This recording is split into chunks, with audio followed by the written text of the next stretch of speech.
अस्तु नमः सर्वेभ्यः। अद्य सर्वेषां स्वागतं व्याहरामि।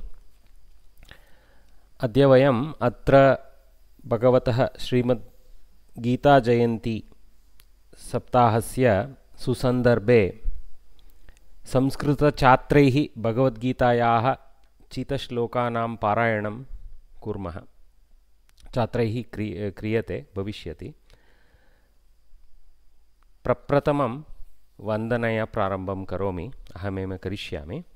पठामि संस्कृतं नित्यं वदामि संस्कृतं सदा ध्यायामि संस्कृतं सम्यक् वन्दे संस्कृतमातरं संस्कृतस्य प्रसाराय नैजं सर्वं ददाम्यहं संस्कृतस्य सदा भक्तो वन्दे संस्कृतमातरं संस्कृतस्य कृते जीवन् संस्कृतस्य कृते यजन् आत्मानम् आहुतं मन्ये वन्दे संस्कृतमातरम्। क्षमां याचे, सम्यक् सुष्ठु रागे गातुम् अशक्तोऽस्मि। अस्तु तर्हि प्रप्रथमम् अस्माकं सन्निधे अतिथिरूपेण श्रीमान् डॉक्टर सचिन् कटाले वर्यः उपस्थितः अस्ति। स्वागतं व्याहरामि।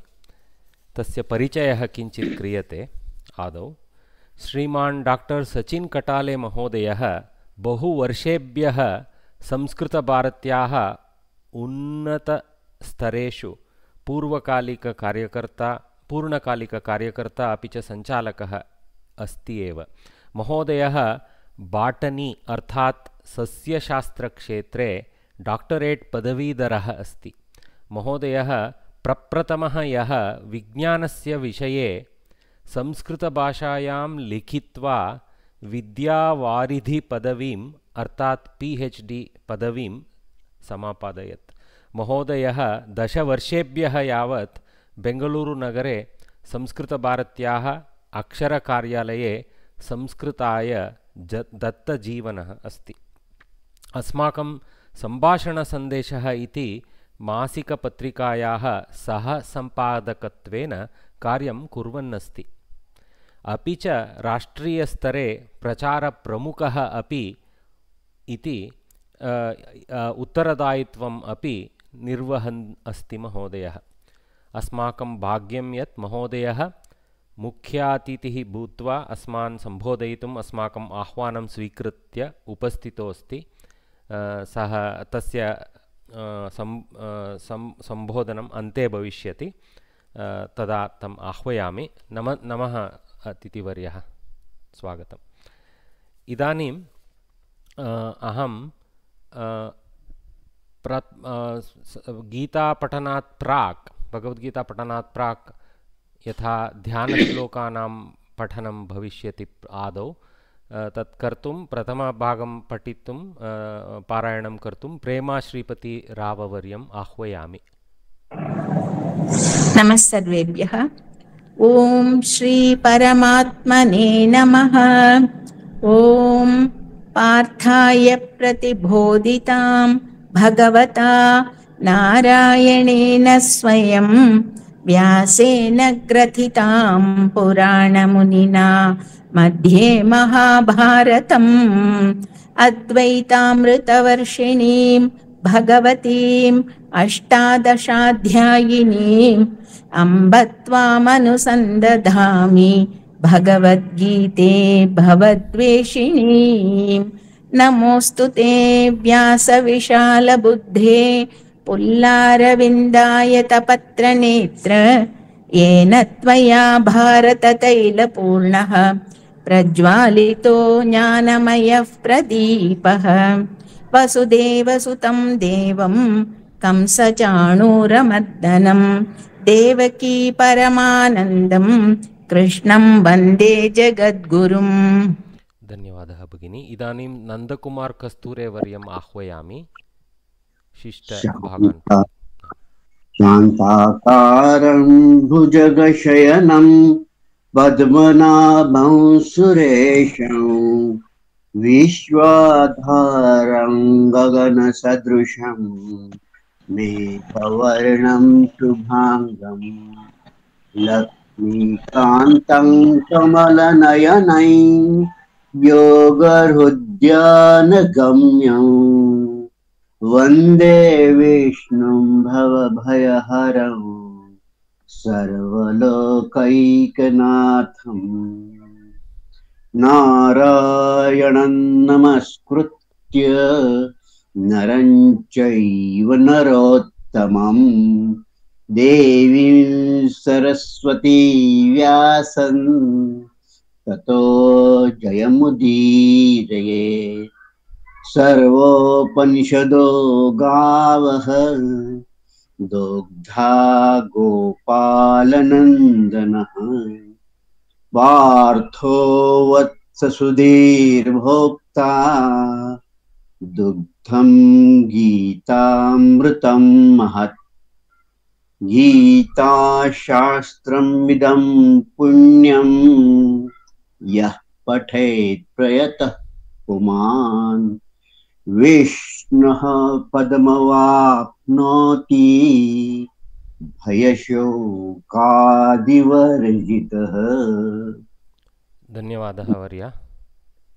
इदानीं गीतायाः 12 पारायणं भवति। छात्रैः क्रमशः 2-3 श्लोकाः पठ्यन्ते।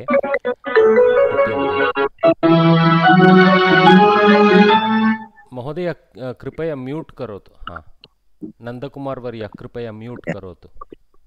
हाँ, तो इदानीं प्रथमं शैलजा SM भगिनीम् आह्वयामि। प्रथमश्लोकद्वयम् अथ 12 इति आरभ्य पठतु कृपया। श्री गुरुभ्यो नमः। हरिः ओम्। अथ 12 भक्तियोगः। अर्जुन उवाच एवं सततयुक्ता ये भक्तास्त्वां पर्युपासते ये चाप्यक्षरम् अव्यक्तं तेषां के योगवित्तमाः। श्रीभगवानुवाच मय्यावेश्य मनो ये मां नित्ययुक्ता उपासते श्रद्धया परयोपेतास्ते मे युक्ततममताः। धन्यवादः भगिनी। धर्मेश जीपी वर्य द्वितीयवारं पुनः एतदेव पठतु वर्य। आं महोदय। अथ 12 भक्तियोगः। अर्जुन उवाच एवं सततयुक्ता ये भक्तास्त्वां पर्युपासते ये चाप्यक्षरमव्यक्तं तेषां के योगवित्तमाः। श्रीभगवानुवाच मय्यावेश्य मनो ये मां नित्ययुक्ता उपासते श्रद्धया पर्योपेताः ते मे युक्ततमा मताः। सम्यक्, धन्यवादः। इदानीं जयलक्ष्मी दाम्ले वर्याम् आह्वयामि अग्रिमश्लोकत्रयं पठितुम्। ये त्वक्षरमनिर्देश्यम् अव्यक्तं पर्युपासते सर्वत्र गमचिन्त्यं च कूटस्थमचलं ध्रुवं सन्नियम्येन्द्रियग्रामं सर्वत्र समबुद्धयः ते प्राप्नुवन्ति मामेव सर्वभूतहिते रताः। क्लेशोऽधिकतरस्तेषाम् अव्यक्तासक्तचेतसाम् अव्यक्ता हि गतिर्दुःखं देहवद्भिरवाप्यते। धन्यवादः। इदानीं प्रतिमा S वर्यायाम् आह्वयामि। नमस्ते महोदय। ये तु सर्वाणि कर्माणि मयि सन्न्यस्य मत्पराः अनन्येनैव योगेन मां ध्यायन्त उपासते तेषामहं समुद्धर्ता मृत्युसंसारसागरात् भवामि न चिरात् पार्थ मय्यावेशितचेतसाम् मय्येव मन आदत्स्व मयि बुद्धिं निवेशय निवसिष्यसि मय्येव अत ऊर्ध्वं न संशयः। धन्यवादः वर्ये। इदानीं स्मिता दिनेश वर्यायाम् आह्वयामि। नमस्ते महोदय। अथ चित्तं समाधातुं न शक्नोषि मयि स्थिरम् अभ्यासयोगेन ततो मामिच्छाप्तुं धनञ्जय अभ्यासेऽप्यः समर्थोऽसि मत्कर्म परमो भव मदर्थमपि कर्माणि कुर्वन् सिद्धिमवाप्स्यसि अथैतदप्यशक्तोऽसि कर्तुं मद्योगमाश्रितः सर्वकर्मफलत्यागं ततः कुरु यतात्मवान्। धन्यवादः। इदानीम् अनुषा रामन् वर्याम् आह्वयामि।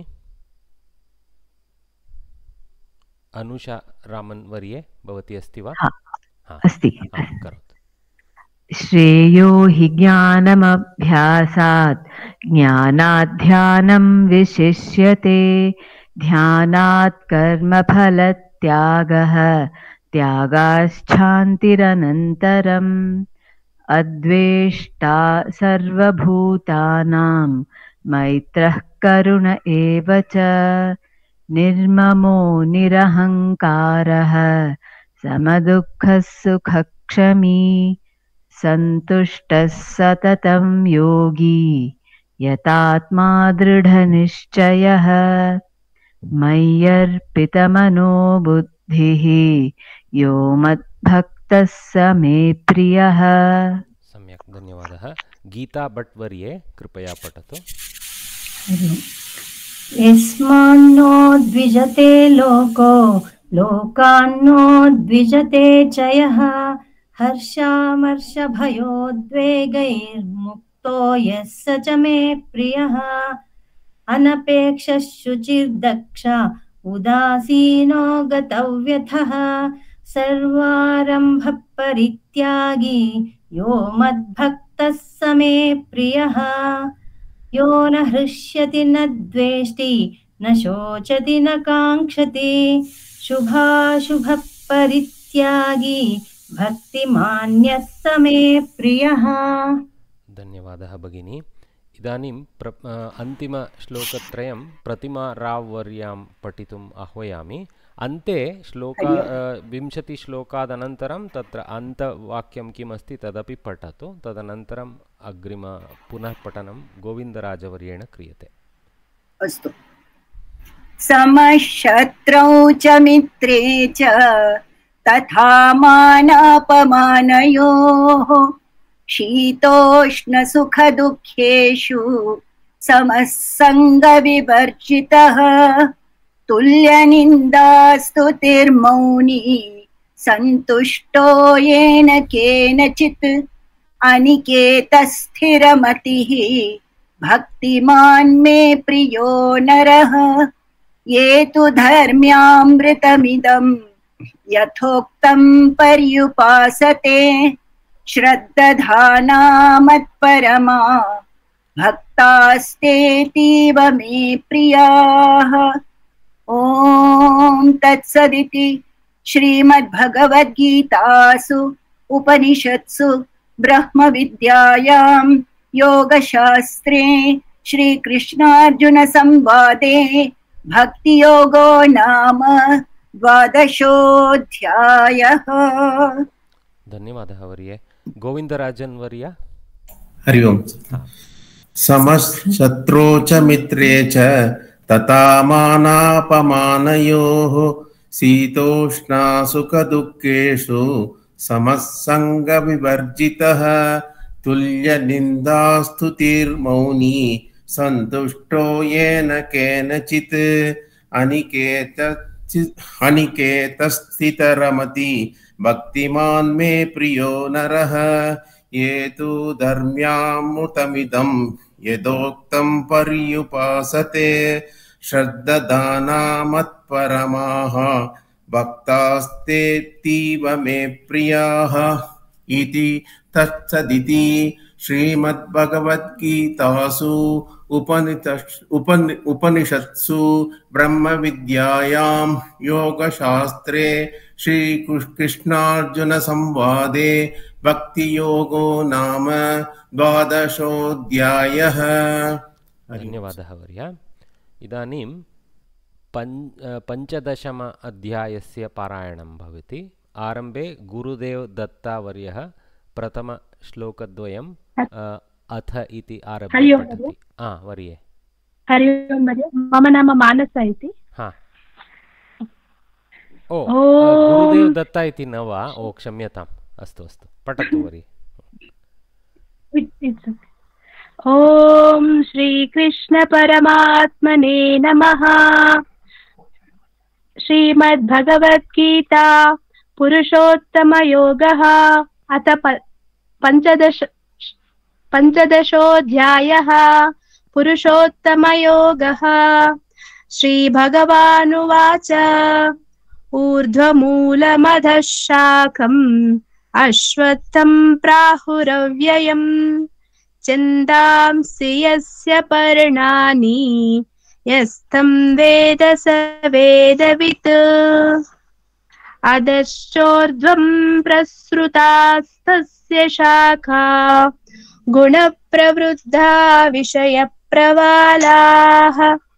अधश्च मूल्याननुसन्ततानि कर्मानुबन्धीनि मनुष्यलोके। धन्यवादः। अद्भुतम्। आशा गोपाल् वर्ये द्वितीयवारम् अथ इति आरभ्य कृपया। अथ पञ्चदशोऽध्यायः पुरुषोत्तमयोगः। श्रीभगवानुवाच ऊर्ध्वमूलमधः शाखम् अश्वत्थं प्राहुरव्ययम् छन्दांसि यस्य पर्णानि यस्तं वेद स वेदवित्।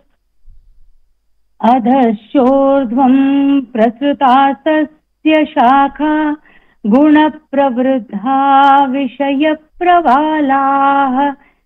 अधश्च मूलान्यनुसन्ततानि कर्मानुबन्धीनि मनुष्यलोके।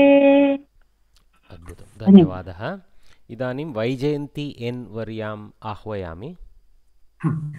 न रूपमस्येह तथोपलभ्यते नान्तो न चाधिर्न च सम्प्रतिष्ठा। अश्वत्थमेनं सविरूढमूलम् असङ्गशस्त्रेण दृढेन चित्वा ततः पदं तत्परिमार्गितव्यं यस्मिन् गता न निवर्तन्ति भूयः। तमेव चाद्यं पुरुषं प्रपद्ये यतः प्रवृत्तिः प्रसृता पुराणी। धन्यवादः वर्ये।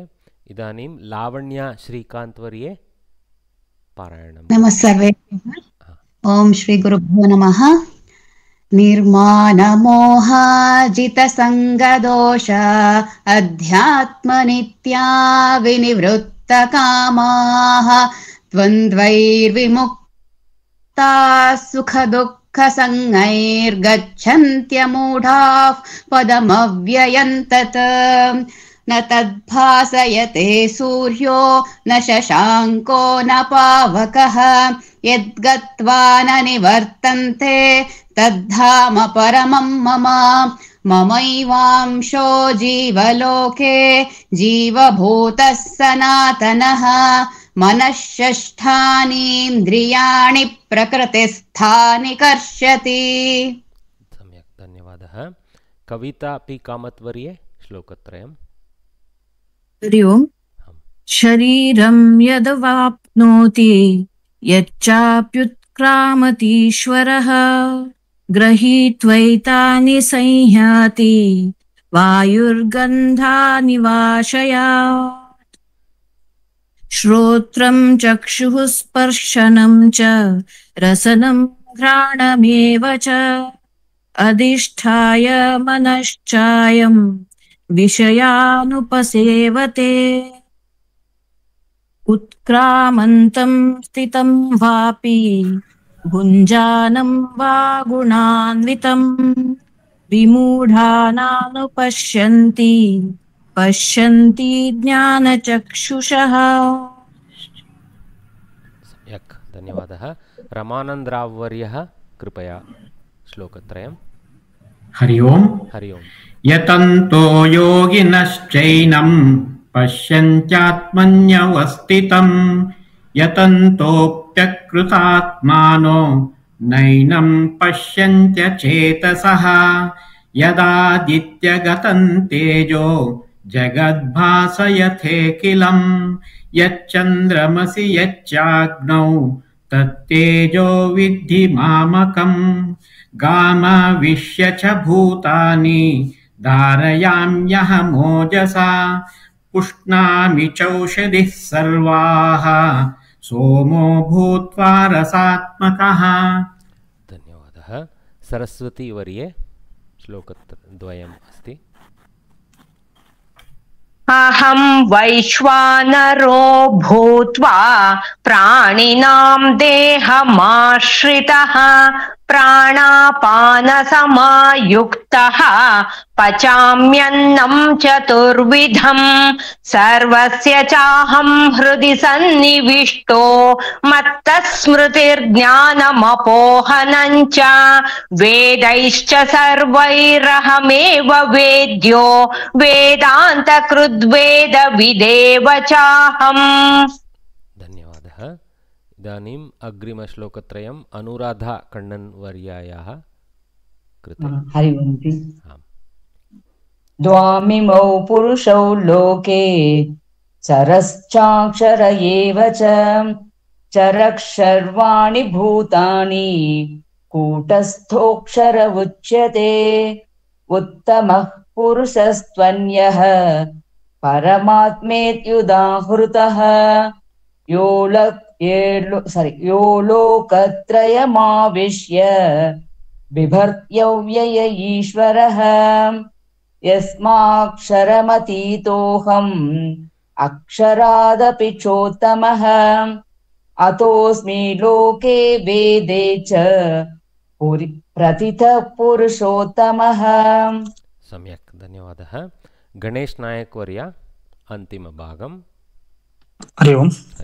यो मामेवमसम्मूढः जानन्ति पुरुषोत्तमां स सर्वविद्भजति मां सर्वभावेन भारत इति गुह्यतमं शास्त्रम् इदं मुक्तं मया नघ एतद् बुद्ध्वा बुद्धिमान् स्यात् कृतकृत्यश्च भारत। ॐ तत्सदिति श्रीमद्भगवद्गीतासु उपनिषत्सु ब्रह्मविद्यायां योगशास्त्रे श्रीकृष्णार्जुनसंवादे पुरुषोत्तमयोगो नाम पंचदशोऽध्यायः। हरि ओम्। धन्यवादः। अद्भुतं, सर्वैः बहु सम्यक् पठितमस्ति। श्रीकृष्णार्पणमस्तु। सर्वं नमो भगवते वासुदेवाय। इदानीम् अहम् अस्माकम् अतिथिवर्यं श्रीमान् कटाले वर्यम् आह्वयामि। अस्मिन् गीताजयन्ती कार्यक्रमे इदानीं महोदयं आह्वयित्वा अस्मान् उद्दिश्य वचनामृतैः सम्बोधयितुं प्रार्थये। सर्वेभ्यः नमः। सर्वेभ्यः गीताजयन्ती पर्वणः हार्दाः शुभकामनाः। जगतितले एषः एकः एव ग्रन्थः अस्ति यस्य ग्रन्थस्य जयन्ती आचरिता भवति। सः तस्य विशेषः। अन्यस्य कस्यापि ग्रन्थस्य जयन्ती न भवति। अन्यच्च एषः समग्रोऽपि ग्रन्थः सम्भाषणात्मकः अस्ति, वार्तालापात्मकः अस्ति। एकः वदति, अपरः उत्तरति, अपरः वदति, प्रथमः उत्तरति इति एवं चर्चारूपः एव एषः ग्रन्थः अस्ति। समग्रग्रन्थस्य यदा वयं स्वरूपं पश्यामः, यदि गभीरतया पश्यामः एषः ग्रन्थः गभीरः अस्ति। दैनन्दिनव्यवहारदृष्ट्या ततः किञ्चित् प्राप्तुम् इच्छामः तर्हि एषः ग्रन्थः सामान्यः अपि अस्ति। यथा यथा वयं ग्रन्थं पश्यामः तथा तथा तस्य ग्रन्थस्य स्वरूपम् अस्माकं स्पष्टं भवति। उदाहरणार्थं लोकमान्य बालगंगाधर तिलक महोदयः सः एतस्य ग्रन्थस्य आधारेण एकं ग्रन्थं लिखितवान्। सः सर्वेषु श्लोकेषु भगवद्गीतायाः सर्वेषु श्लोकेषु केवलं कर्मयोगं दृष्टवान्। गीता रहस्यम् इति तस्य ग्रन्थस्य नाम। सर्वत्र सः कर्मयोगं पश्यति। इस्कान् संस्थापकः भक्तिवेदान्त प्रभुपादः सः सर्वेषु श्लोकेषु केवलं भक्तिं पश्यति। डॉक्टर डी महादेवन् इति अस्ति, संस्कृतभारत्याः न्यासी अस्ति। अत्रैव Indian institute of management Bengaluru मध्ये सः एजुकेशन विभागस्य डीन् आसीत्। सः सर्वेषु श्लोकेषु मैनेजमेंट पश्यति। तर्हि भगवद्गीतायां किम् अस्ति? कर्मयोगः अस्ति वा, भक्तियोगः अस्ति वा, ज्ञानयोगः अस्ति वा, मैनेजमेंट अस्ति वा? भगवान् स्वयं गीतायां वदति, ये यथा मां प्रपद्यन्ते तांस्तथैव भजाम्यहम्। यया कयापि दृष्ट्या भगवद्गीतां पठन्तु, तत्र सः विषयः अवश्यं प्राप्यते इति अस्ति। अपरमेकम् उदाहरणं वदामि, अत्यन्तम् आश्चर्यकरम् उदाहरणं। महाराष्ट्रे डॉक्टर ताम्बे इति एकः वैद्यः आसीत्, आयुर्वेदवैद्यः, दिवङ्गतः प्रायः गतवर्षे वा विगतवर्षे वा। भगवद्गीतायाः विषये तस्य अपारं ज्ञानम् आसीत्, व्याख्यानं करोति स्म। सः एकं विलक्षणं प्रयोगं सर्वेषां सहस्रजनानां पुरतः अनेकवारं कृतवान्। प्रयोगः एवमस्ति, तस्य पुरतः यः कोऽपि जनः यं कमपि प्रश्नं पृच्छति, यस्मिन् कस्मिन्नपि विषये प्रश्नं पृच्छतु, वेदान्तविषये इति नास्ति, जीवनविषये पृच्छतु, राजकारणविषये पृच्छतु, समाजविषये पृच्छतु, यं कमपि प्रश्नं पृच्छतु। ताम्बेवर्यः सर्वेषां पुरतः पुस्तके एकां शलाकां प्रवेशयति स्म, भगवद्गीतायां। तत्र पुस्तकम् उद्घाटयति स्म। कः अध्यायः उद्घाटितः, कः श्लोकः उद्घाटितः इति सोऽपि न जानाति स्म। किन्तु यः कोऽपि श्लोकः उद्घाटितः भवतु, तस्य श्लोकस्य आधारेण तस्य प्रश्नस्य अपेक्षितं सुन्दरं सारगर्भं समाधानपुरस्सरं च स उत्तरं ददाति। अर्थः कः? जगति विद्यमानानां सर्वेषां प्रश्नानाम् उत्तरं भगवद्गीतायाः प्रत्येकं श्लोके अस्ति इति सः वैद्यः वदति स्म। डॉक्टर बालाजी ताम्बे इति तस्य नाम। इंटरनेट् मध्ये यथेष्टं तस्य विषये उपलब्धमस्ति। ज्योतिषिकः अपि आसीत्, आयुर्वेदवैद्यः आसीत्, अनेकगुणसम्पन्नः। गर्भसंस्कारः इति तस्य एक CD अस्ति, अत्यन्तम् उत्तमं, तत्र मार्गदर्शनं कृतवान्। कथनस्य तात्पर्यम् एवं, भगवद्गीता सामान्यः कश्चन ग्रन्थः इति नास्ति। एतस्य ग्रन्थस्य यथा यथा वयम् अभ्यासं कुर्यामः, तथा तथा अस्माकं स्पष्टता अधिका भवति, ज्ञानविषये प्रवृत्तिः अपि अधिका भवति।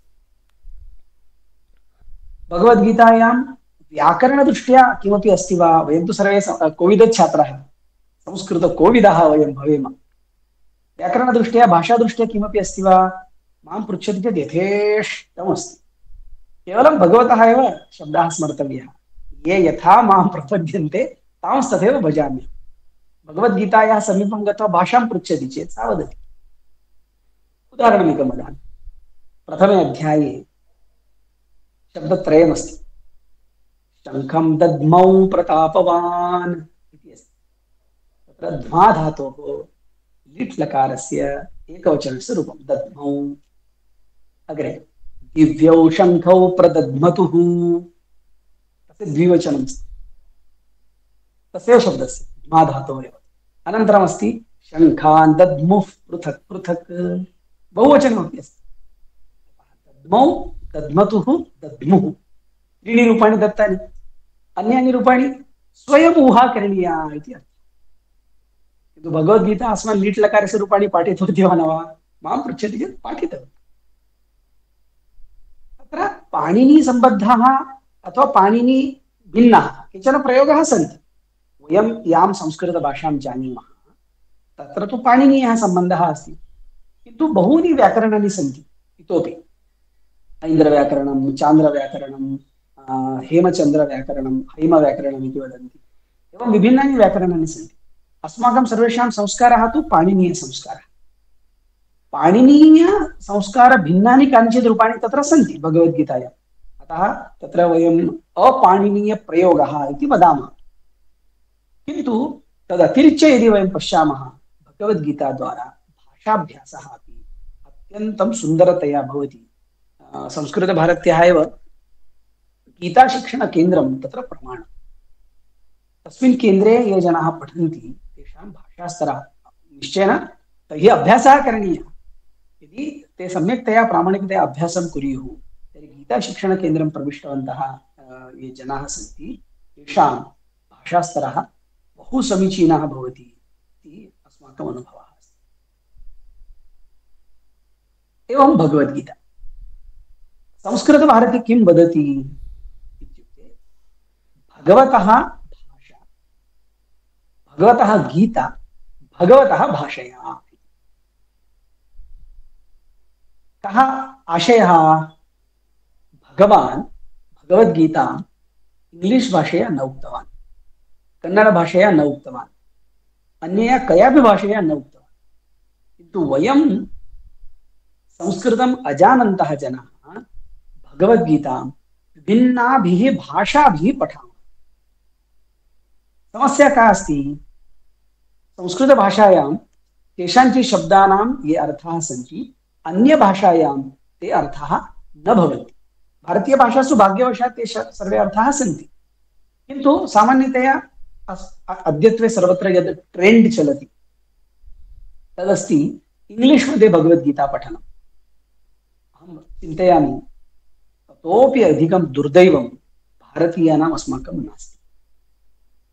अर्थदृष्ट्या शब्दस्य सम्पत्तिदृष्ट्या भारतीय संस्कृतेः स्पर्शदृष्ट्या भारतीय इतिहासदृष्ट्या अत्यन्तं दरिद्रा काचित् भाषा स्यात् सा एव इंग्लिश अस्ति।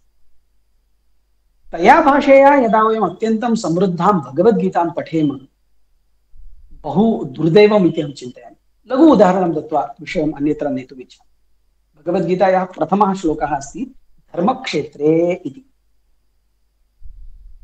धर्मक्षेत्रे इति शब्दे यः समासः अस्ति तस्य समासस्य पूर्वपदं यदस्ति तदस्ति धर्म। धर्म इति शब्दः यः अस्ति एषः शुद्धः भारतीयः शब्दः। संस्कृतशब्दः इति केवलं न वदामि, भारतीयः शब्दः। एतस्य शब्दस्य आङ्ग्लभाषायाः अनुवादः इह जन्मनि भवितुं नार्हति। यदि अनुवादं कर्तुम् इच्छामः तर्हि धर्मः धर्मरूपेण एव द्रष्टव्यः भवेत्। धर्मशब्दस्य रिलिजन इति एकम् अनुवादं कुर्वन्ति, अशक्यम्। धर्मशब्दस्य यः कोऽपि एकः अर्थः स्यात् तस्य अर्थस्य 5% अर्थः केवलं रिलिजन अस्ति। 95% अर्थः यः अस्ति सः विलक्षणः, अन्य देशेषु सः शब्दः एव नास्ति। उदाहरणम् अस्मासु उपस्थितेषु अत्र बहवः वयं विभिन्न भूमिकां जीवामः।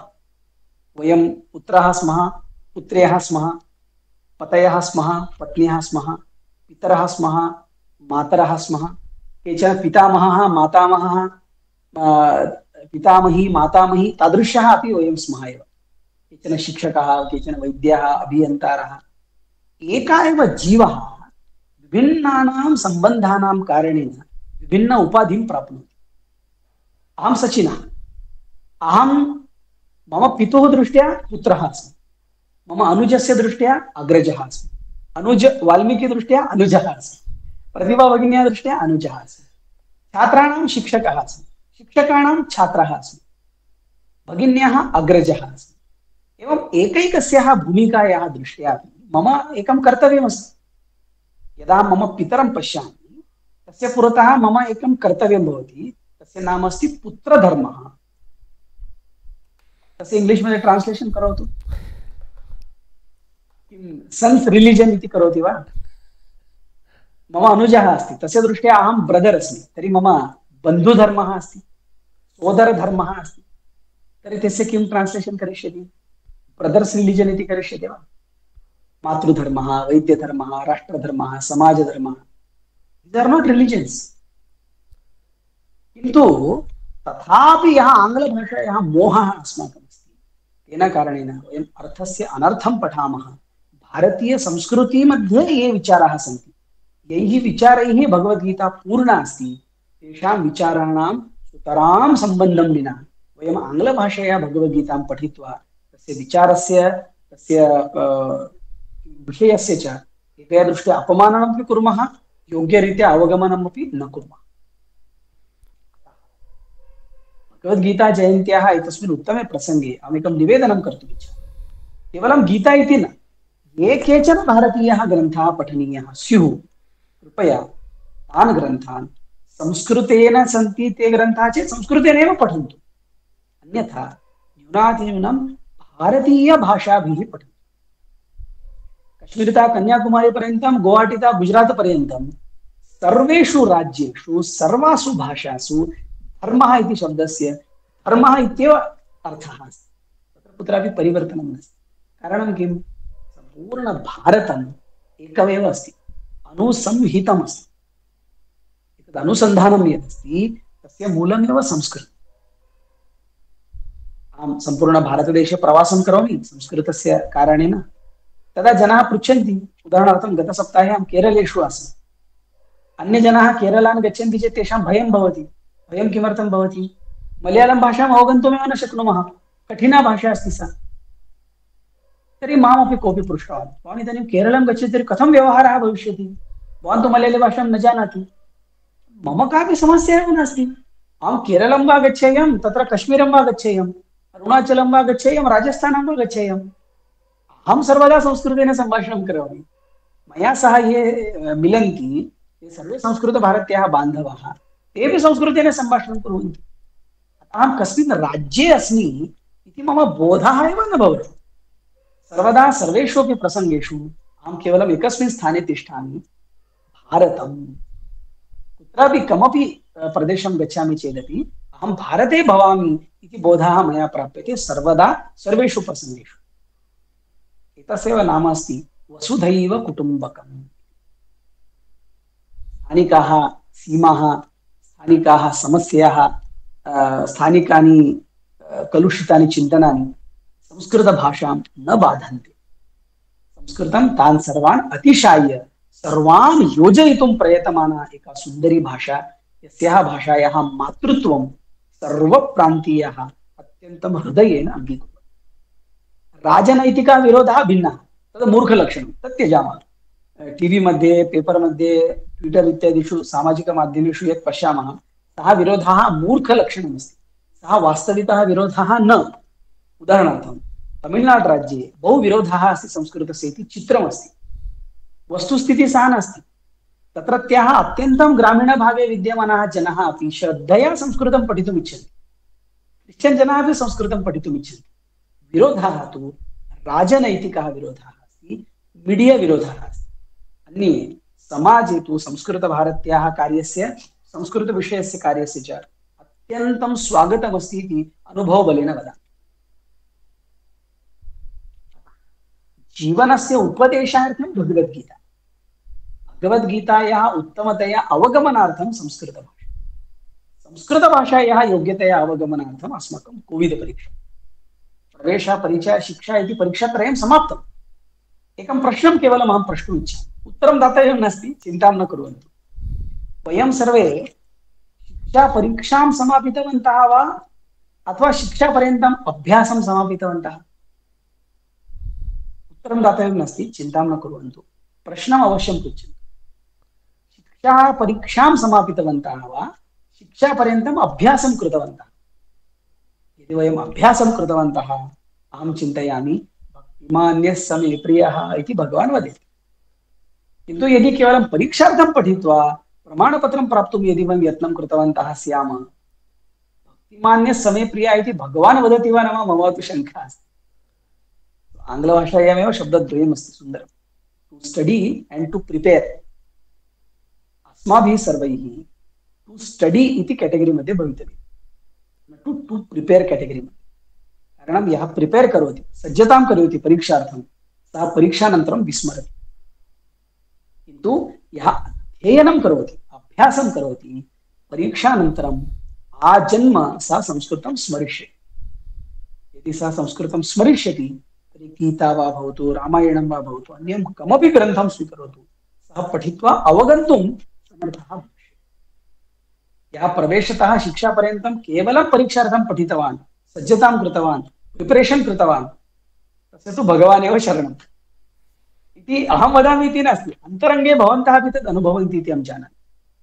अतः भवन्तः सर्वे ज्येष्ठाः कोविदपर्यन्तं पठितवन्तः इति कारणेन सर्वेषाम् अभिनन्दनम्। इतः परं न्यूनातिन्यूनं मासद्वयं सार्धमासद्वयम् अस्माकं हस्ते अस्ति। यदि दोषेण अपि केनापि अन्यकारणेन वयम् इदानीमपि 2 प्रिपेर् केटेगरी मध्ये स्मः, कृपया 2 स्टडी केटेगरी मध्ये अनुक्षणम् आगच्छन्तु। मासद्वयस्य यः अवधिः अस्ति तस्य अवधेः पूर्णम् उपयोगं कुर्वन्तु। संस्कृतं संस्कृतरूपेण स्वीकृत्य संस्कृतेनैव अवगन्तुं प्रयत्नं कुर्वन्तु, सम्भाषणं कर्तुं प्रयत्नं कुर्वन्तु इति मम एकं निवेदनम्। संस्कृतभारती संस्कृतभाषायाः प्रचारं करोति। कथं करोति? संस्कृतेनैव करोति। शिवो भूत्वा शिवं यजेत् इति अस्माकं शास्त्रं वदति। संस्कृतस्य यदि सेवा करणीया तर्हि संस्कृतेनैव करणीया, अन्यभाषया कर्तुं न शक्यते, सा उत्तमसेवा न भवति। एतस्मिन् सेवाकार्ये यत् सेवाकार्यं 1981 तः 1981तमवर्षतः अविरतं सर्वेषु प्रान्तेषु विदेशेऽपि 20+ निरन्तरं चलति, तस्य कार्यस्य मर्मभूतं तत्त्वं संस्कृतभाषा।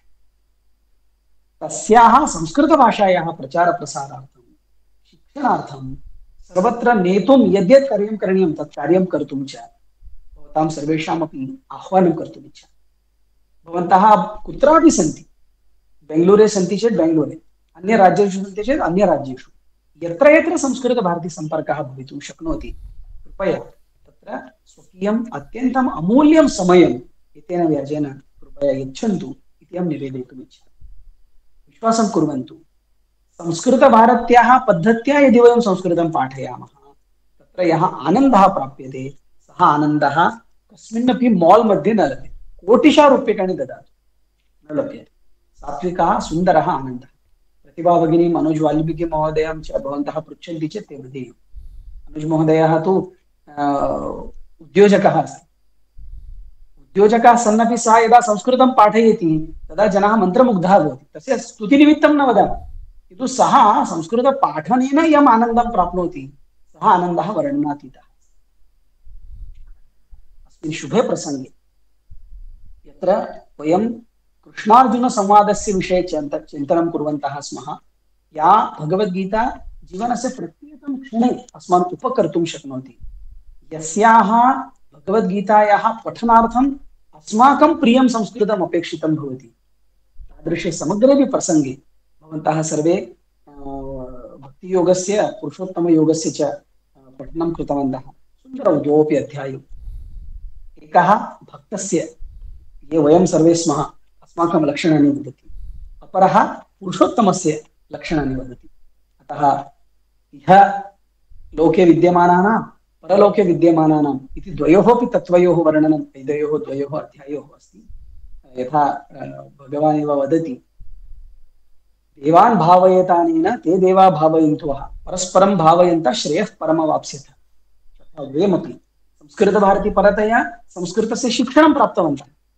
इदानीं वयं संस्कृतभारत्याः कार्यं कृत्वा ततः स्वकीयं श्रेयः यत् स्यात् तत् प्राप्तुं प्रयतेमहि। अनेन कार्यक्रमेण भवतां सर्वेषां दर्शनस्य श्रवणस्य च भाग्यम् अहं प्राप्तवान्। भाग्यवन्तं मन्ये। माम् आहूय अल्पज्ञानयुक्तस्यापि मम वचनं भवद्भिः श्रुतं, तदर्थं भवद्भ्यः पुनः धन्यवादान् वितीर्य गीताजयन्त्याः शुभकामनाः दत्त्वा कोविदपरीक्षार्थं च ततः पूर्वं करिष्यमाणस्य अध्ययनस्य कृते च शुभकामनाः उक्त्वा तत्र विरमामि। वदतु संस्कृतं, जयतु जयतु संस्कृतं। धन्यवादाः सचिनवर्य। बहु रोचकम् आसीत्। छात्रैः अपि बहु इच्छितम् इति ज्ञायते। मध्ये मध्ये ते हस्तसङ्घर्षणं चित्रणमपि प्रेषितवन्तः। धन्यवादाः महोदये। प्रतिभावर्ये भवती अपि वाक्यद्वयं वा अस्माकं कृते बोधयतु इति प्रार्थना अस्मिन् सन्दर्भे। सचिन् महोदयः तु सर्वम् उक्तवान् अस्ति, परन्तु अहम् एकं वाक्यं वक्तुम् इच्छामि। यत् गीताजयन्ती समर्पणदिनम् इत्यपि आचर्यते संस्कृतभारत्या। अतः यः कोऽपि संस्कृतार्थम् अद्य समर्पणं कर्तुम् इच्छति चेत् संस्कृतभारत्याः कार्याणि तु सर्वे जानन्ति एव। तस्य प्रकाशनविभागः अस्ति, कार्यालयः अस्ति, अनन्तरम् अस्माकं बहवः तत्र बान्धवाः स्वजीवनमेव समर्पितवन्तः संस्कृतभारत्यै। अतः तेषां कार्यार्थं यदि कोऽपि किमपि समर्पणं कर्तुम् इच्छति चेत् अहम् एकं लिङ्क् प्रेषयिष्यामि, तत्र कृपया समर्पणं कुर्वन्तु इति निवेदनं। तावदेव, सर्वम् उक्तवान् एव अस्ति। सर्वेभ्यः धन्यवादः। धन्यवादः भगिनी। प्रतिभावर्यायां बहु धन्यवादान् समर्पयितुम् इच्छामि। किमर्थम् इत्युक्ते एतावत्पर्यन्तं यदा वयं एतादृशकक्ष्याचालनं कुर्वन्तः आस्म, तत्र केचनानां ये जानन्ति स्म, यथा अहं तु अभियन्ता अस्मि, कंप्यूटर् विषये सर्वं जानामि, चालयितुं शक्नोमि, परन्तु बहवः तथा न आसन्, परन्तु अद्भुत पाठनं कर्तुं शक्ताः ते। तु तया इदानीं संस्कृतभारतीं LMS माध्यमेन किञ्चित् अग्रे नेतुं, तेषामपि तत्र ज्ञानसंवर्धनं कारयितुं, यथा ते अपि सक्षमरीत्या पाठयितुं शक्नुवन्ति एतादृश माध्यमेन, अन्तर्जालमाध्यमेन इति तस्याः भागधेयं तत्र स्वीकृतमस्ति। अति जटिलमस्ति, कठिनमस्ति।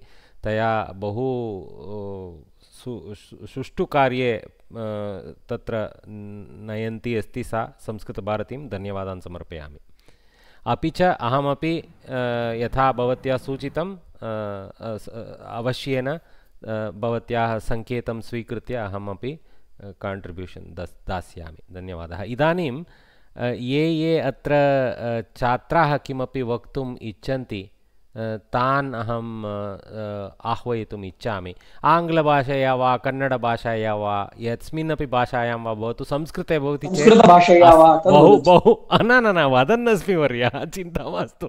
संस्कृतभाषायामस्ति चेत् यथं कथञ्चित् अपि स्यात्, कृपया किञ्चित् वदन्तु। अनुज महोदय, प्रतिभा भगिनी क्षम्यताम्, अहम् एकस्य कार्यस्य प्रतीक्षायाम् अस्मि, अतः कृपया गन्तुम् इच्छामि। अवश्यं सर्वेषामपि श्रोतुं मम इच्छा आसीत्, किन्तु कार्यं मां बाधते इति कारणेन अहं सर्वेषां क्षमां सम्प्रार्थये। भवतः कार्यं संस्कृतस्य कार्यं कथं वा वयम् अत्र भवन्तं बद्ध्वा, कृपया नमो नमः। धन्यवादः वर्य। नमस्ते। सत्यम्, इदानीम् एतावत् पर्यन्तं तु अक्षरे साक्षात् पारायणमपि आसीत्। अतः मध्याह्ने 2:30 पारायणम् अनन्तरं सभाकार्यक्रमः अपि आसीत्। सम्पूर्णभगवद्गीतायाः पारायणम् आसीत्। अनन्तरं सभाकार्यक्रमः अपि आसीत्। तत् समाप्य महोदय अत्र आगतवान्, पुनः तेन गन्तव्यम् अस्ति। धन्यवादः। अस्तु, अहं तु भवामि। बहु भूरिश्रम इति कथं वक्तव्यं तद्धितम् इति न जाने, परन्तु अस्तु। इदानीं के वक्तुम् इच्छन्ति सूचयन्तु। वाक्यद्वयं वा? इदानीं यत्किमपि भवितुं शक्यते। अस्माकम् इदानीन्तनशिक्षणस्य विषये वा, अथवा एवं गीताजयन्त्याः कार्यक्रमस्य विषये, अथवा अग्रे किं भवति इत्यस्मिन् विषये यत्किमपि। एवं करोमि वर्य, यथा कक्ष्यायां साक्षात् नाम स्वीकृत्य आह्वयामि तथैव करोमि। अस्तु वा? नन्दकुमार कस्तूरे वर्य, भवान् किमपि वदतु वर्य, अन्म्यूट् कृत्वा। नमस्कारः, मम नाम नन्दकुमार कस्तूरे। अहं महाराष्ट्रीयन् अस्मि, अतः पुणे नगरे वसामि।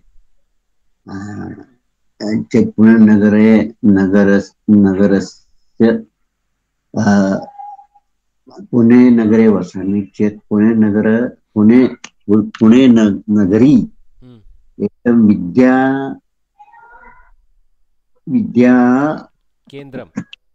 विद्याकेन्द्रम् अस्ति इति वदन्ति जनाः वदन्ति। ततः परन्तु अहं श्रीमद्भगवद्गीता पाणिनि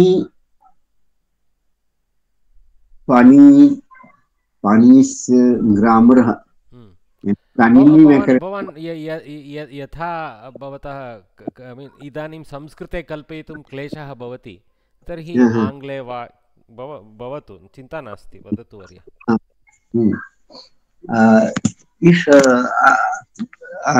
संपूर्ण गीता अहं पाणिनिव्याकरणं पाणिनिस्य व्याकरणे अति उत्तमं कथयितुं शक्नोमि। यथा महोदयेन उक्तं, सचिनकटालेवर्येण उक्तं, तत्र आहत्य बहु पाणिनीय व्याकरणे संस्थिता अस्ति, परन्तु पाणिनिना प्रागेव भगवता सूचितमस्ति आर्षप्रयोगाः अन्ये अपि सन्ति, तदेव तेन सूचितं। तत्सर्वं स्वीकृत्य तत्र वयं कुर्मः, परन्तु इदानीम् अस्माभिः यदा सम्भाषणं क्रियते यावत् शक्यते तावत् पाणिनीयक्षेत्रे गन्तव्यम् इति सूचना, तावदेव। अस्तु, धन्यवादः वर्य, नमो नमः। नमो नमः। नमस्ते वर्य। कापि अन्या कोऽपि अन्यः वक्तुम् इच्छति कृपया स्वागतं। जयलक्ष्मी दाम्ले वर्ये ಅನ್ಮ್ಯೂಟ್ ಕೃತ್ವಾ. ನಮಸ್ತೆ ಸರ್, ನಾನು 2 ವರ್ಷದ ಮೊದಲು ಕನ್ನಡದಲ್ಲಿ ಮಾತಾಡ್ಬೋದಲ್ಲ? ಖಂಡಿತ, ಸ್ವಾಗತ. 2 ವರ್ಷದ ಮೊದಲು ಗೀತಾ ಪರಿವಾರದ 4 ಹಂತಗಳಲ್ಲಿ ಕಲ್ತಿದ್ದೆ, ಆದ್ರೆ ಪರೀಕ್ಷೆ ಬರ್ದಿರ್ಲಿಲ್ಲ. ಇವತ್ತಿನ ಗೀತಾ ಪಾರಾಯಣದಲ್ಲಿ ಭಾಗವಹಿಸುವ ಮೂಲಕ ಪುನಃ ಆ ಗೀತೆಯ ಗೀತೆಯ ಪಾರಾಯಣದ ಸಂತೋಷವನ್ನು ಅನುಭವಿಸಿದೆ. ಸಂಸ್ಕೃತ ಅಧ್ಯಯನದಲ್ಲಿ ಸಹ ನಾನು ಈಗ 1.5 ವರ್ಷದಿಂದ ಆಸಕ್ತಳಾಗಿದ್ದೇನೆ. ಮಾತ್ರ ಅಲ್ಲ, ನಾನು ನನ್ನ ಶಾಲೆಯಲ್ಲಿ, ನಮ್ಮದೇ ಒಂದು ಸ್ವಂತ ಶಾಲೆ ಇದೆ, ಕನ್ನಡ ಮಾಧ್ಯಮ ಶಾಲೆ ಸ್ನೇಹ ಅಂತ, ಪ್ರಾಥಮಿಕದಿಂದ 10ನೇ ತರಗತಿಯವರೆಗಿನ ಶಾಲೆಯಲ್ಲಿ ನಾನು ನನ್ನಿಂದ ಆದಷ್ಟು ಸಂಸ್ಕೃತವನ್ನ ಮಕ್ಕಳಿಗೆ ಕಲಿಸುವ ಪ್ರಯತ್ನವನ್ನ ಮಾಡ್ತಾ ಇದ್ದೇನೆ. ಕಳೆದ ಆಗಸ್ಟಿನಿಂದ ಮಾಡ್ತಾ ಇದ್ದೇನೆ. ಅದರ ಮೂಲಕ ಮಕ್ಕಳಿಗೂ ಸಂಸ್ಕೃತದಲ್ಲಿ ಆಸಕ್ತಿ ಹುಟ್ಟಲಿ ಅಂತ ಹೇಳುವ ಆಸೆ. ಅದರ ಜೊತೆಗೆ ನಾನು ಸಂಸ್ಕೃತವನ್ನ ಜಾಸ್ತಿ ಕಲಿಯೋದಕ್ಕೆ ಆಗ್ತದೆ, ಯಾಕೆಂದ್ರೆ ಮಕ್ಕಳು ಏನೋ ಪ್ರಶ್ನೆ ಕೇಳ್ತಾರೆ, ಆವಾಗ ನಾನು ಹುಡುಕಿ ಉತ್ತರವನ್ನ ಹೇಳ್ಬೇಕಾಗ್ತದೆ. ಸೊ ಹಾಗಾಗಿ ನನಗೆ ಈ ಸಂಸ್ಕೃತದ ಅಧ್ಯಯನದ ಮೂಲಕ ನಾನು ದಿನನಿತ್ಯವೂ ವಿದ್ಯಾರ್ಥಿಯಾಗಿಯೇ ಇರ್ತೇನೆ. ಅದರ ಮೂಲಕ ಈ ಒಳ್ಳೆಯ ಅವಕಾಶವನ್ನು ಕೊಟ್ಟ ಸಂಸ್ಕೃತ ಭಾರತಿಯವರಿಗೆ ಹಾಗೂ ಶಿಕ್ಷಕ ವೃಂದದವರಿಗೆ ಎಲ್ಲರಿಗೂ ಸಹ ನಾನು ಆಭಾರಿಯಾಗಿದ್ದೇನೆ. ಅನುಜ್ ವಾಲ್ಮೀಕಿಯವರಂತೂ ತುಂಬಾ ಚೆನ್ನಾಗಿ ಸಂಸ್ಕೃತ ತರಗತಿಗಳನ್ನು ನಡೆಸ್ತಾ ಇದ್ದಾರೆ. ಈ ಮೊದಲು ಸಿಕ್ಕಿದ ಸುಷ್ಮಾ ಅವರು, ಇಂದಿರಾ ಅವರು, ಹಾಗೆ ಕಳೆದ ಇದಕ್ಕೆ ಸಿಕ್ಕಿದ ಇದಕ್ಕೆ ಸಿಕ್ಕಿದ ಶಿವಪ್ರಸಾದ್ ಆಚಾರ್ಯರು, ಎಲ್ಲರೂ ಸಹ ತುಂಬಾ ಚೆನ್ನಾಗಿ ಪಾಠವನ್ನ ಮಾಡುವ ಮೂಲಕ ನಾವು ಸಂಸ್ಕೃತದ ಅಧ್ಯಯನದ ಕಡೆಗೆ ನಮ್ಮ ಒಲವು ಜಾಸ್ತಿ ಆಗುವಂತೆ ಮಾಡಿದ್ದೀರಿ. ಅದಕ್ಕಾಗಿ ಸಂಸ್ಕೃತ ಭಾರತಿಗೆ ಹಾಗೆ ನಿಮ್ಮೆಲ್ಲ ಹಿರಿಯರಿಗೆ ನಾನು ನಮೋ ನಮ ಅಂತ ಹೇಳ್ತಾ ನನ್ನ ಮಾತುಗಳನ್ನು ಮುಗಿಸ್ತಾ ಇದ್ದೇನೆ. ಧನ್ಯವಾದ. ಅದ್ಭುತಂ ಭಗಿನಿ. भगिन्या किमुक्तं संक्षेपेण वदामि, यथा ये कन्नडं न जानन्ति तेषां कृते सा शालाम् एकां चालयति. तस्मिन् शालायां तस्याः यत्नः इदानीं संस्कृतभाषामपि पाठयितुं क्रियते सर्वत्र. तत्र प्रथमकक्ष्यातः 11मकक्ष्यापर्यन्तं वा इति श्रुतं मया. सा पाठयति, तेन बहु लाभः भविष्यति. तस्याः अपि छात्राणामपि सा सूचितवती, धन्यवादान् अपि समर्पितवती संस्कृतभारत्याः कृते. एवम् अस्तु, अन्ये कापि? रमानन्दराव वर्य कृपया अन्म्यूट् कृत्वा वदतु. रमानन्दराव महोदय नमस्ते. स्थापयतु, नो चेत् चिन्ता नास्ति. नमस्ते महोदय. भगिनी नमस्ते. ನಾನಿವಾಗ ಕನ್ನಡದಲ್ಲೇ ಮಾತಾಡ್ತೀನಿ, ಬಿಕಾಸ್ ಸಂಸ್ಕೃತ ಅಷ್ಟೊಂದು ನನಗೆ ಫ್ಲೂಯೆಂಟ್ ಆಗಿ ಬರೋದಿಲ್ಲ. ನಾನು ಭಗವದ್ಗೀತೆ ಬಗ್ಗೆ ನನ್ನ ಸ್ವಂತ ಅನುಭವವನ್ನು ನಾನಿಲ್ಲಿ ಹಂಚ್ಕೊಳ್ಳೋಕ್ಕೆ ಇಷ್ಟಪಡ್ತೀನಿ. ಸಾಮಾನ್ಯವಾಗಿ ನಾನು ಈ ಭಗವದ್ಗೀತೆ ಓದೋಕ್ಕೆ ಒಂದು 15 ವರ್ಷದಿಂದ ಶುರು ಮಾಡಿದೆ. ಸಾಕಷ್ಟು ಬುಕ್ಗಳನ್ನು ಓದಿದೆ, ಆದರೆ ನನಗೇನೂ ಅರ್ಥ ಆಗಿಲ್ಲ. ಫಸ್ಟ್ ನಾನು ಶುರು ಮಾಡಿದ್ದೆ ನಮ್ಮ DVG ಅವರ ಶ್ರೀಮದ್ ಭಗವದ್ಗೀತಾ ತಾತ್ಪರ್ಯ ಜೀವನ ಮಧ್ಯ ಮಧ್ಯ ಕಿಂಚಿತ್ ಸಂಸ್ಕೃತೆ ಅನುವದಾಮಿ ಯಥಾ ಸರ್ವೇ ಅತ್ರ 30 ಜನಾಃ ಸಂತಿ ते न जानन्ति चेत् प्रायः निर्गच्छेयुः तत्कारणात् वदामि अनुवदामि महोदयः रामानन्दराव्वर्यः भगवद्गीतां बहुवर्षेण पठति स्म परन्तु अन्यभाषासु पठति स्म इति प्रायः तस्य ज्ञानं बहु सुष्ठु नासीत् आदरः अपि तत्र अनुवादेन न प्राप्तं तेन इति उक्तवान् अस्तु अस्तु महोदय ಸಿ ಲೇಟರ್ ಆನ್ ನಾನು ಮೈತ್ರಿ ಪ್ರತಿಷ್ಠಾನ ಅಂತ ಗಣಪತಿ ಹೆಗಡೆ ಅಂತ ಸೊ ಗೊತ್ತಿರ್ಬೋದು ಎಲ್ಲರಿಗೂ ಗೊತ್ತಿದೆ ಯಾಕೆಂದ್ರೆ ಅವರು ಇದರಲ್ಲೇ ಇದ್ದವರು ಯಾವುದು ನಮ್ಮ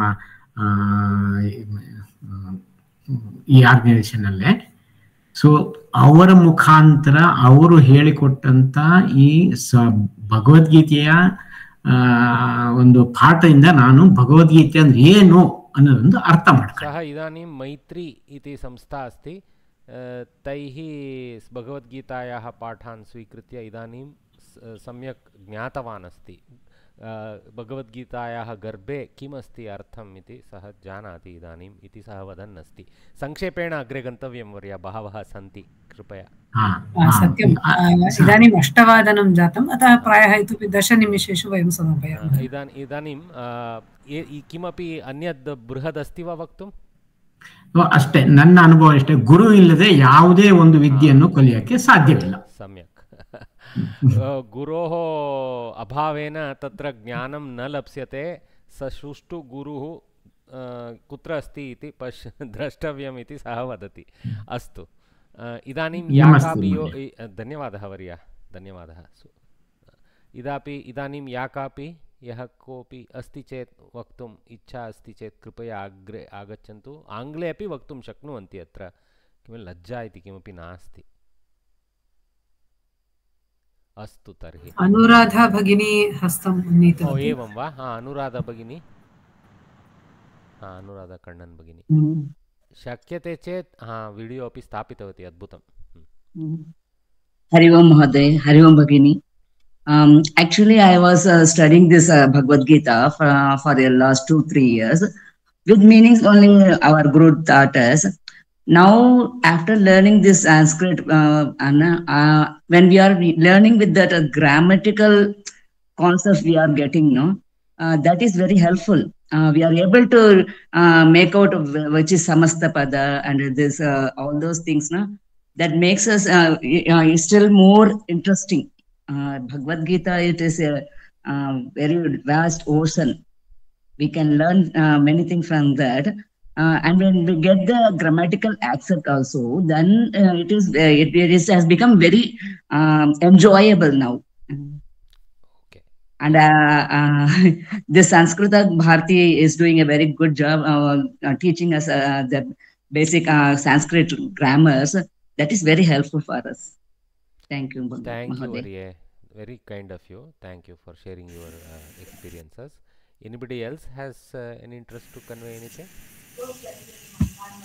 Dwarkanath Varya, you have unmuted. You have something to say? Please, yeah. Dwarkanath Varya. Yes, sir.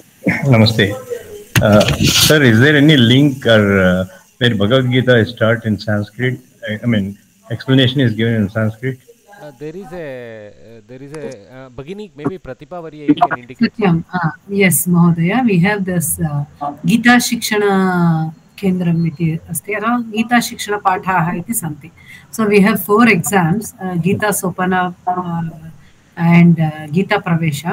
Okay. So there also it will be taught through Samskrita only. We will let you know about the links. Thank you. After Covida, you can start that. Thank you.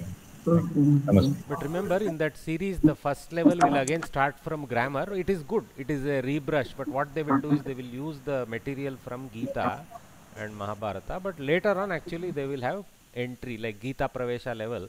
They will start entering into actual shloka patana. Okay. Yeah, I want to learn. Yeah. Yes. Thank you, sir. Thank you. For that also we are having exams or something like that. Bhagavad Gita. It is also equally serious, just like this. No, there are parallel exams, and sometimes those exams are also conducted by branches rather than a centralized method. It is having little more autonomous flow. Okay, sir. Anybody else has anything? Okay. All right. So I think I will invite Pratibha Varye to do the Mangala Shloka for us. Will be nice to hear from Varye.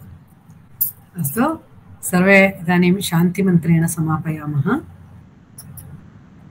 सर्वे भवन्तु सुखिनः, सर्वे सन्तु निरामयाः, सर्वे भद्राणि पश्यन्तु, मा कश्चित् दुःखभाग् भवेत्. ॐ शान्ति शान्ति शान्तिः. शुभरात्रिः सर्वेभ्यः. नमः सर्वेभ्यः. धन्यवादः. धन्यवादः. धन्यवादः. ಧನ್ಯವಾದ.